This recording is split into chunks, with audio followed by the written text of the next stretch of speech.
Every emotion you feel is a weapon discharge, not a poetic idea, a literal energetic event. Each surge of anger, fear, love, shame, or desire sends a measurable command through your body's electrical field. The nervous system doesn't just feel emotion, it fires it like ammunition. And here's the hidden rule nobody explains. The world doesn't respond to what you think. It responds to the charge density behind what you feel. Thought is the gun. Emotion is the bullet. Most people are walking around emotionally untrained, constantly firing without aim, leaking energy into every conflict, every scroll, every memory replayed too long. That's how they get drained. Not because life is heavy, but because they're stuck in a feedback loop where their own emotions keep shooting back at them. Emotional pain isn't random. It's the recoil of misfired energy. You pull the trigger on anger, but you don't guide it. You suppress sadness, but that compression builds internal pressure until it explodes through anxiety or fatigue. The secret power of emotional mastery isn't control. It's weapon discipline. Knowing when to fire, where to direct, and how to store energy until it amplifies instead of disperses. A trained energy operator doesn't suppress emotion, they transmute it. Rage becomes propulsion. Fear becomes precision. Grief becomes gravity. Each emotion carries data, a map of your own energetic architecture. When you decode it instead of fearing it, emotion stops being the thing that hijacks you and becomes the thing that expands you. That's why the most powerful people don't look calm because they feel nothing. They look calm because they feel everything without fragmentation. Their energy is contained, sharpened. The field reads them as stable voltage. In that state, emotion no longer drains, it directs. When you realize that emotion is your original weapon system, every moment of pain becomes a chance to charge, not collapse. Every trigger, a firing range for awareness. Emotion doesn't just happen inside you, it happens through you, like a current passing through a conductor. Your body is that conductor, and your nervous system is the targeting mechanism.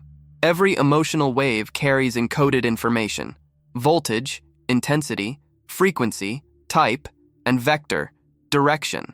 When you feel something deeply, your entire field reconfigures around that charge. The reason emotion can overpower logic is because it moves faster. Logic uses thought to translate, emotion uses raw current to command. That's why manipulation always begins emotionally. Someone who understands how to trigger your nervous system doesn't need to convince you, they just need to disrupt your charge. The world around you operates as a live energy grid of emotional frequencies. Every message, sound, or face you encounter transmits voltage into your field, and your untrained reactions act like open circuits. The charge enters, amplifies, and suddenly you're drained, anxious, reactive, believing it's just stress. But it's not stress, it's energetic hijack. When emotion hits, your system does one of three things: conduct it, express, resist it, suppress, or transform it, transmute. Most people live between conduct and resist, meaning their field is either leaking or locked. Expression without awareness discharges energy outward, creating chaos.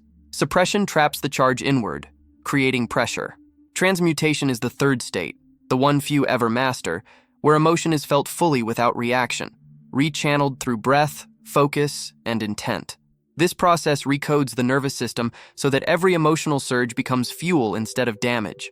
The key mechanism is resonance feedback. When your emotion stabilizes, it sends coherent frequencies back into your environment. The field adjusts. You stop being pulled into collective noise and start rewriting it. That's how personal energy becomes influence, not by trying to force outcomes, but by maintaining signal integrity in the middle of distortion. The next time you feel someone's anger entering your space, don't think of it as an attack. See it as an incoming frequency wave. Breathe once, stabilize your voltage, and let the charge pass through without entangling. The moment you do this, you're no longer a target, you're a transmitter. And that's the real shift. Emotion isn't something to protect yourself from. It's a weapon system you can wield, but only if you learn the circuitry behind it. The human field is the most advanced weapon ever created, but few remember the safety protocol. The biggest myth about emotion is that it makes you weak. That's the oldest disinformation campaign in human history, to convince you to suppress the very power that drives creation itself. Weakness doesn't come from emotion. It comes from being unarmed in how you handle it. When you shut emotion down, you're not becoming strong. You're cutting the power line to your own command system. Every "I'm fine" that buries real charge inside you becomes a small internal blackout, another area of your field where signal stops transmitting. People think emotional control means silence, but silence without awareness is just numbness. Emotional intelligence isn't about removing emotion. It's about reading it in real time like data. Your fear isn't proof you're broken. It's feedback that your system's voltage is too high for the circuit it's running through. The goal isn't to stop the current, but to build stronger wiring. Let me show you what this looks like in real life. You're in an argument with someone you care about. Their voice gets louder. The air gets heavier. You feel your chest tighten, that subtle trembling at the edge of your ribs, the first sign your system is charging. Most people fire back instantly. Words become weapons, not by design, but by reaction. Voltage collides with voltage, emotion ricochets, and both people leave depleted. But there's another way. Instead of reacting, you observe the current. You notice the charge rising and decide not to fire yet. You breathe once, slow, deep, and feel that energy compress into your core. That single breath turns raw reaction into stored potential. The moment you do this, the polarity flips. You stop being pulled into the argument's chaos and start holding field. The other person feels it, even subconsciously. Their nervous system senses your stability. Voltage synchronizes downward. What looked like control is actually mastery of energy flow. Here's the truth. Emotion can't be destroyed or ignored. It can only be redirected. When you suppress it, you weaponize it against yourself. When you project it, you weaponize it against others. But when you transmute it, you weaponize it for creation. That's the emotional martial art, turning what once hurt you into calibrated power. Most people never learn this because they've been trained to fear their own signal. They think peace means absence of feeling, when in reality, it means perfect command of voltage. And the moment you master that, your entire field becomes unhackable. Your nervous system is the real power regulator of your entire energetic weapon system. It decides how much current you can handle before the signal distorts. Think of it like the stabilizer on a high-voltage rifle. If the chamber shakes, the shot misfires. In energetic terms, when your nervous system is dysregulated, overloaded, tense, or numb, your emotional voltage becomes unstable. You can't aim power if your hands are shaking. You can't transmit clarity from a scrambled circuit. Calm isn't weakness. It's calibrated voltage. The most powerful field is not explosive, but coherent. Coherence is what happens when your heart rhythm, breath rhythm, and neural rhythm synchronize. That's when emotion becomes a guided beam instead of scattered sparks. You've felt it before. Those rare moments when time slows, your perception sharpens, and everything you say lands exactly as you intend. That's nervous system alignment, your inner frequency locking into phase with command. Now imagine the opposite. Your nervous system flooded by constant input, notifications, noise, arguments, deadlines. Each one adds micro-voltage until the system overheats. That's why people feel drained after scrolling, dizzy after confrontation, or foggy after overthinking. Their voltage is high, but coherence is low. The charge leaks through jitter, anxiety, or collapse. Your goal isn't to lower the energy, it's to stabilize it. Here's a quick recalibration practice that rewires the nervous system in real time. Sit or stand still. Exhale completely first. Drain the system. Then inhale slowly through the nose for 4 counts, hold for 2, and exhale through the mouth for 6. The long exhale signals your vagus nerve to switch from fight or flight to rest and command. As you breathe, imagine your spine as a vertical conductor. With each breath, the charge settles down that line, anchoring in your lower body. After 1 minute, feel the weight in your core. That's stability forming. Voltage without chaos. When practiced daily, this resets your entire emotional circuitry. You'll notice arguments lose their pull. Fear stops hijacking your focus. Creative energy rises instead of crashing. Because once your nervous system holds steady voltage, your emotional weapon becomes precise. You can fire passion without burnout, assert boundaries without aggression, love without losing structure. Energy discipline begins at the level of breath and body tension, not at the level of thought. The more stable your system, the clearer your transmission. And that's where the real alchemy starts. Because when emotion meets stability, it stops being reactive and starts being directive. Emotion is not just energy. It's direction coded into voltage. Every feeling you experience is a weapon with a specific tactical use. Anger cuts, grief grounds, joy expands, fear focuses, shame compresses, desire magnetizes. Each one alters the electromagnetic texture of your field. When you repress or misfire an emotion, that weapon discharges inside you instead of through you, and that's why internal pain feels like pressure. It's stored energy begging for command. You were never meant to suppress emotion. You were meant to wield it, to take what once wounded you and aim it with precision. Anger, when aimed, becomes the power to break patterns. Grief, when directed, becomes gravity, pulling your awareness back into what truly matters. Even fear, when stabilized, becomes a targeting system, warning you when you're off alignment. Emotion was never your enemy. It's the firmware of your consciousness designed to move charge through purpose. But the reason emotion turns destructive is fragmentation. When you identify with the emotion instead of commanding it, you lose control of the weapon. Suddenly, anger owns you. Fear drives the wheel. Desire consumes instead of channels. The trick is not detachment, it's alignment. You don't deny the voltage, you decide the vector. Imagine standing before a crowd about to speak. Your heart races, your breath shortens. That's fear. Most people try to suppress it, but suppression is short-circuiting. Instead, breathe once, open your stance, and tell your body, convert this into signal strength. You'll feel it. The trembling charge rises, flips polarity, and becomes projection. The same current that once paralyzed you now amplifies your voice. Emotion turned from weapon against you to weapon through you. When you do this repeatedly, you begin to sense how every emotion has a use. The pain of rejection trains resilience voltage. The tenderness of love softens resistance, allowing higher flow. The surge of anger wakes dormant willpower. You stop labeling emotions as positive or negative and start classifying them by frequency function. Each has its place in your energetic arsenal. What breaks people isn't emotion itself, it's ignorance of its mechanics. You can't fight what you don't understand. The ones who master emotion don't avoid feeling. They process voltage faster than it can distort. That's why they look unshakable. They've learned to feed off what others fear. And once you do, every wound becomes ammunition. Every scar, a map of power learned the hard way. When you finally see that your pain is not proof of weakness but proof of capacity, something irreversible happens inside your field. Your emotional field is always broadcasting, even when you're silent. That's why manipulation rarely starts with words. It begins with frequency interference. The moment your signal destabilizes, your emotional weapon is no longer yours. Every environment, every screen, every person around you sends data into your field, and if you don't know your own baseline frequency, you can't tell when it's being hijacked. You think you're angry because of what someone said, but the truth is subtler. They triggered a dormant frequency already inside you, amplifying it to feed off your response. The hijack works like this. Someone projects a distorted charge, fear, guilt, superiority, urgency.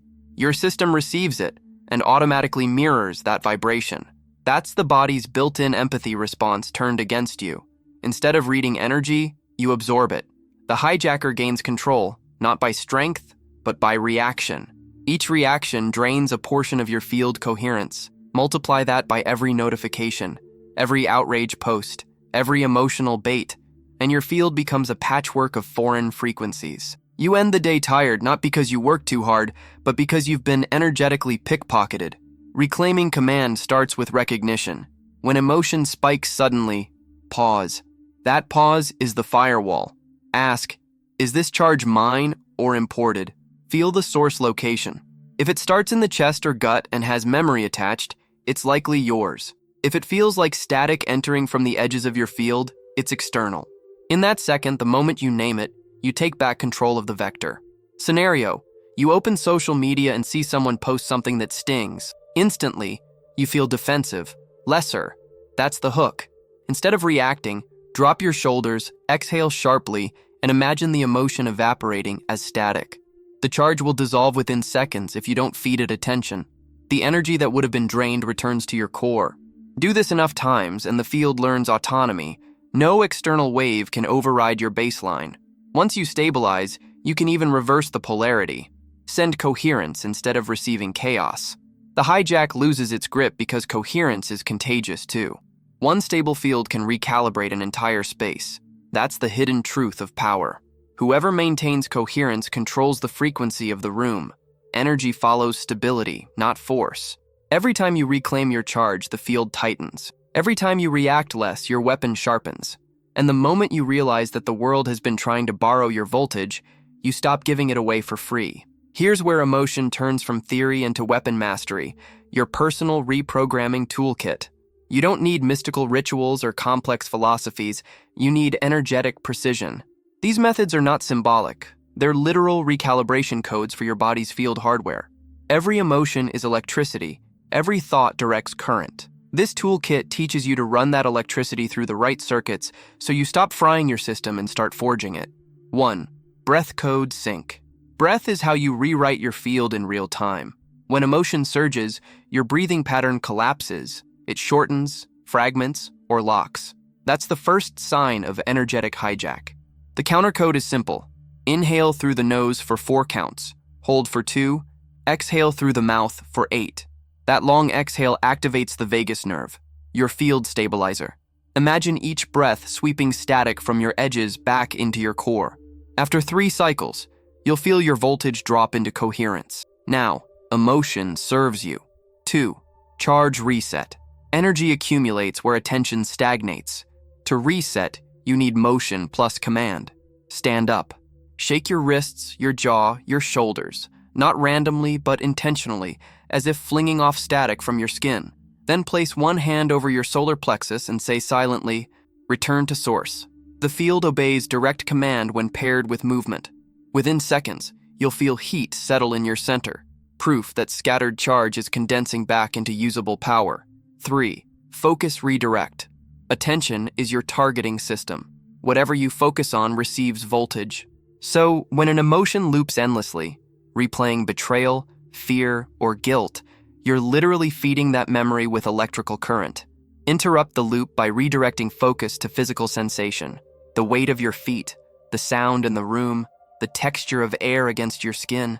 This shifts energy from thought to presence, cutting the loop's supply line instantly. 4. Field seal. At night or after intense interaction, visualize your energy boundary. Imagine your field as a translucent sphere extending 1 arm's length around you. On exhale, compress it slightly and state, "Only coherent frequencies pass through." It's not imagination, it's a neural command. The brain's electromagnetic field extends outward. Your intent writes the permission code. Within minutes, the body relaxes. Static disperses. Have you ever felt your mood change after entering a room? That's energy in motion, not imagination. Tell me your most vivid moment like this in the comments. Use these 4 techniques daily, and your emotional weaponry upgrades automatically. You start emitting steady, precise charge. Your reactions shorten. Your recovery quickens. Emotion stops being a flood and becomes signal architecture, a living system under command. Because mastery isn't the absence of emotion, it's the ability to program it. The moment you begin to master your emotional weapon, resistance appears. The system you're reprogramming doesn't like losing its old circuits, and that resistance shows up as traps, subtle leaks, overforce, and split signals. Each one fragments your coherence in a different way. If you can spot them early, you can transmute them before they drain your voltage. The first trap is leakage. This happens when you express emotion to relieve tension instead of to transmit command. You vent to feel lighter, but that venting sends power outward with no vector. It's the energetic equivalent of firing bullets into the air. Dramatic, but wasted. Leakage can happen through gossip, complaint, over-explanation, or even emotional storytelling designed to be understood. You think you're connecting, but you're discharging. To stop leaking, speak only after your system stabilizes. Silence right after charge rise isn't repression, it's containment. Wait until your body feels the click of coherence, then speak. The words will carry precision instead of chaos.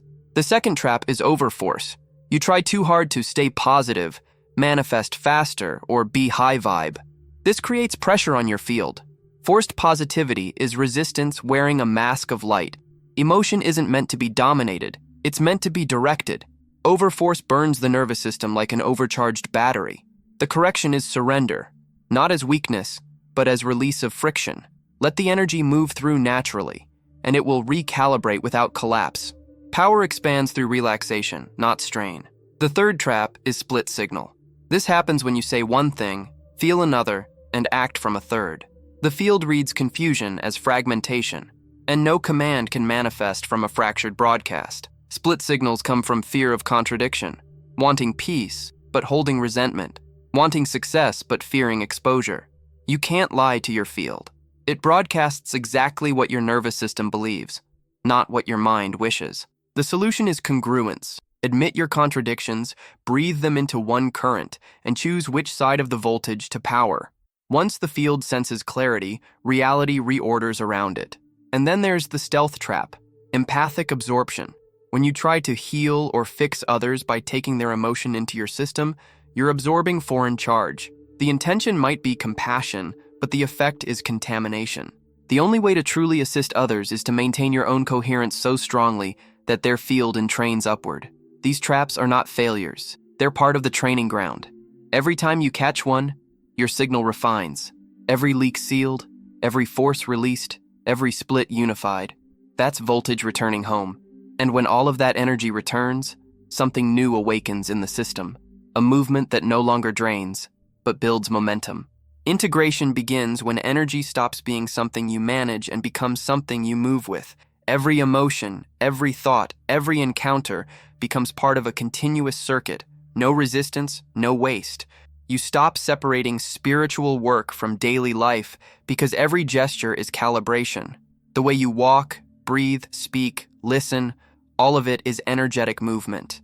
This is where mastery leaves the realm of understanding and becomes embodiment. When you integrate, your field learns a new rhythm. Instead of waiting for stillness to feel centered, you start generating coherence while in motion. Imagine walking through a crowded street, horns, noise, tension in the air. Normally, that density hijacks your signal, but now you breathe from your core, spine straight, voltage anchored. Each step becomes a pulse that stabilizes the field. The crowd doesn't drain you, it synchronizes to you. People make eye contact for no reason. Conversations open. Energy follows your pace. You've stopped reacting and started emitting directive frequency. Integration also means emotional fluency in real time.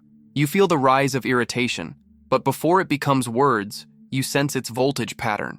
You shift your breath slightly, lower the tone of your exhale, and the charge transforms into calm command. This is emotional Aikido, redirection without resistance. When coherence moves faster than reaction, you're no longer in defense mode. You are leading energy. Scenario, you're creating something, writing, designing, performing, and midway, frustration hits. The old reflex is to fight it or quit. Integration flips the script. You stop, close your eyes for 3 seconds, and listen to the frustration. Beneath it is excess voltage demanding expression. You channel it through movement, stretch, shake, or speak out loud the next idea before judging it. The blockage breaks. The flow returns. That's integration. Emotion no longer interrupts your purpose. It fuels it. At this stage, you start to notice how coherence carries into everything. Decision-making sharpens. Intuition speeds up. Coincidences cluster around intent. You're operating as one continuous signal. No separation between thought, emotion, and action. The body becomes antenna. The mind becomes targeting software, and emotion becomes propulsion. The greatest sign of integration isn't peace, it's precision. You move less, but everything you do lands deeper. You speak less, but your words ripple longer. And right when this embodiment stabilizes, the system tests you one more time, not to break you, but to confirm your frequency. That test comes through expansion.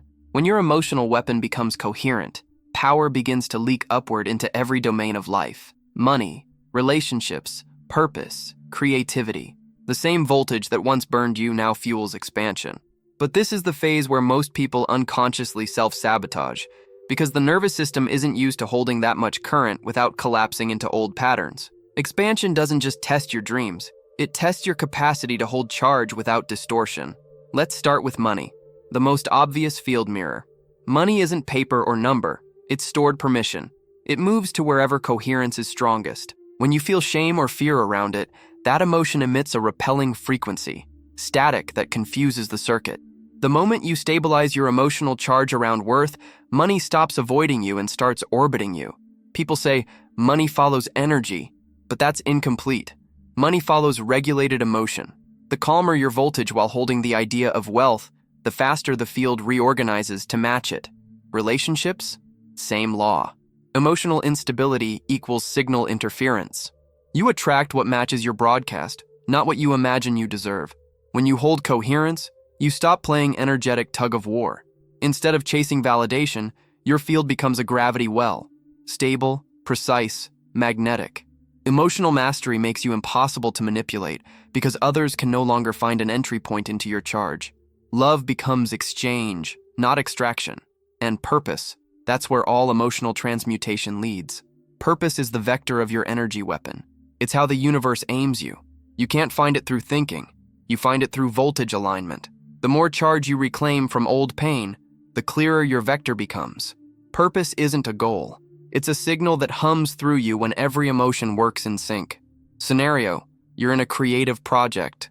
Suddenly, the familiar resistance appears. The thought, maybe I'm not ready. Instead of pushing harder, you pause. You feel the contraction, trace it to your chest, and recognize it as stored fear of exposure. Breathe into it. The energy melts and converts into focus. That's the moment of expansion, when the same emotion that once blocked you now powers your movement forward. As your field expands, your environment starts to mirror it. Opportunities arrive without chase. The right people appear. Synchronicities align. None of this is luck. It's resonance mathematics. Coherence bends probability because stable fields reorganize unstable ones, and that's when the final realization begins to dawn. The emotional weapon you once feared isn't just for defense or survival. It's for creation. Energetic sovereignty is the moment your system stops running on borrowed signals. Every external influence, social approval, emotional manipulation, collective fear, loses access to your circuitry. You no longer adjust your voltage to match the room. The room adjusts to match you. This isn't arrogance. It's frequency authority. It's when your field becomes so self-contained, so internally governed, that nothing foreign can override its command. True sovereignty doesn't mean isolation. It means clarity of origin. Every emotion you feel, you trace it back. Is this mine, or is it imported? If it's yours, you process it. If it's not, you release it instantly. The system stays clean. The problem is, most people have never known the feeling of energetic autonomy. They're so used to constant interference that silence feels uncomfortable. But once you stabilize in sovereignty, that silence becomes your weapon's hum, steady, focused, alive. Emotional sovereignty is the discipline of allowing nothing inside your field without conscious consent. That includes people's moods, news cycles, projections, and especially your own recycled thoughts. When you master this, your baseline emotion becomes neutrality, not emptiness, but readiness. Neutrality is the clean voltage from which any frequency can be generated. From that place, emotion becomes choice, not reaction. Imagine walking into a room filled with chaos, anger, gossip, competition. Before, you would have absorbed it unconsciously. Now your field senses it, holds structure, and the energy bends around you like wind around a mountain. Some will feel calm near you without knowing why. Others will feel exposed because coherence highlights distortion. This is energetic sovereignty in action, not through defense, but through dominance of signal. To reach this level, your nervous system must be retrained to stay open while grounded. Most people confuse protection with contraction, but contraction is fear disguised as safety. Sovereignty is expansion without invasion. You allow the world to be noisy, but remain signal still. Emotion moves through, nothing sticks. You've become unhackable. This is the real freedom, when your inner atmosphere stays undisturbed no matter the storm outside. Every word you speak carries command frequency. Every movement rewrites the field. Others will call it presence, magnetism, charisma. What it truly is ownership of voltage.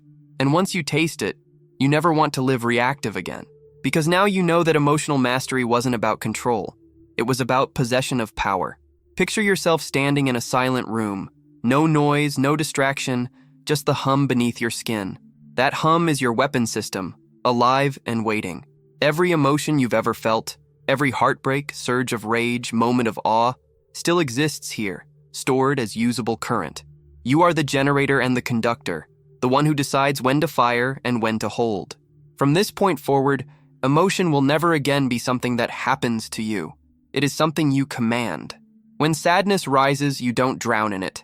You compress it into gravity, anchoring you deeper into truth. When anger flares, you refine it into precision. Clean lines, sharp edges. When fear appears, you translate it as signal, information guiding the next move. Every feeling becomes circuitry. every memory, ammunition. This is what it means to live weaponized in consciousness. Not to attack, but to operate with awareness so sharp it cuts illusion. You've built emotional conductivity strong enough to carry any charge without burning out. And because of that, your field now acts as a stabilizer for others. You walk into chaos and order forms around you. You speak and voltage synchronizes. The universe recognizes signal integrity. The final mastery isn't intensity, it's calm power. A silence that radiates command. A presence that bends reality without force. Because when your emotion aligns with purpose, the field obeys. Reality follows coherence the way metal follows magnetism. Stand in that knowing. Your pain was never punishment. It was initiation. Every wave you survived recalibrated your frequency into clarity. You were never broken, only untrained. Now the weapon is yours. Aim it with love. Fire it with truth. Have you ever felt a moment where pain suddenly flipped and turned into strength mid-breath? Tell me about it below.